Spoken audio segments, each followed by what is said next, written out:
Assalamualaikum warahmatullahi wabarakatuh. Perkenalkan, nama saya Dina Agustina dari kelas 10 akuntansi 3. Saya akan mempelajari ulang tentang pengertian ruang secara garis besar. Pengertian ruang secara garis besar adalah sebuah tempat di permukaan bumi baik secara keseluruhan maupun sebagai yang digunakan makhluk hidup untuk tinggal. Ruang itu bisa disebut sebagai daerah atau wilayah. Untuk mempelajari konsepnya, yang pertama, ruang tidak hanya terbatas untuk udara yang bersentuhan dengan bumi. Yang kedua, setiap ruang di permukaan bumi memiliki karakteristik yang berbeda dengan lainnya. Yang ketiga, ruang tidak berdiri sendiri. Yang keempat, ruang merupakan tempat manusia berinteraksi karena manusia adalah makhluk hidup. Yang kelima, ruang merupakan tempat segala peristiwa terjadi. Ada juga interaksi keruangan, yaitu ada 3. Yang pertama, saling melengkapi. Contohnya itu seperti kota A kelebihan sayur tetapi kekurangan ikan.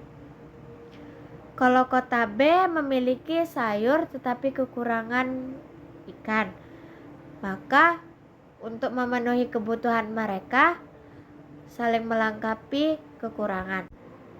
Yang kedua, kesempatan antara, yaitu contohnya kota A kelebihan ikan, ke kota B kelebihan sayur, dan kota C-nya kelebihan sayur.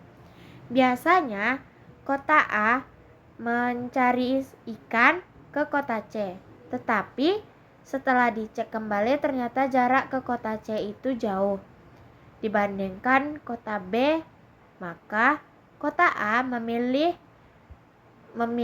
untuk ke kota B karena menghemat ongkos. Kita lanjut lagi ke dalam bentuk-bentuk interaksi keuangan. Bentuk-bentuk interaksi keuangan itu adalah yang melibatkan pergerakan manusia, barang, serta gagasan atau ide. Yaitu ada pendidikan, perpindahan penduduk, yaitu migrasi, yang merupakan untuk interaksi agar ruang yang berkomendasi pergerakan orang dari satu wilayah lain dengan tujuan tertentu.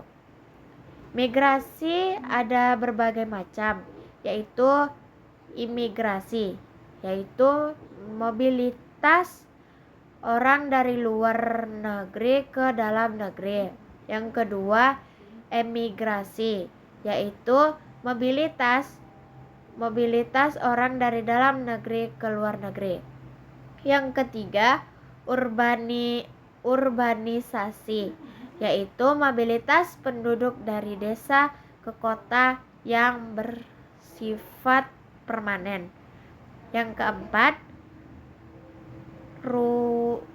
ruralisasi, yaitu mobilitas penduduk dari kota kembali ke desa.